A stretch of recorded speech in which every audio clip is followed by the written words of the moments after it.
கர்த்தருக்கு சோத்திரம். இன்றைய வேத வசனம் 2 கொரிந்தியர் 9ஆம் அதிகாரம் 8ஆம் வசனம். மேலும் நீங்கள் எல்லாவற்றிலும் எப்பொழுதும் சம்பூர்ணமுடையவர்களாயும் சகலவித நற்கிரியைகளிலும் பெருகிறவர்களாயிருக்கும்படியாக தேவன் உங்களிடத்தில் சகலவித கிருபையும் பெருக செய்ய வல்லவராயிருக்கிறார்.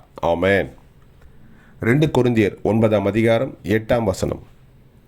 மேலும் நீங்கள் எல்லாவற்றிலும் எப்பொழுதும் சம்பூர்ணமுடையவர்களாயும் சகலவித நற்கிரியைகளிலும் பெருகிறவர்களாயிருக்கும்படியாக தேவன் உங்களிடத்தில் சகலவித கிருபையும் பெருக செய்ய வல்லவராயிருக்கிறார். ஆமென். கர்த்தர் உங்களை ஆசீர்வதிப்பாராக, உங்களோடு கூட இருப்பாராக. ஆமென்.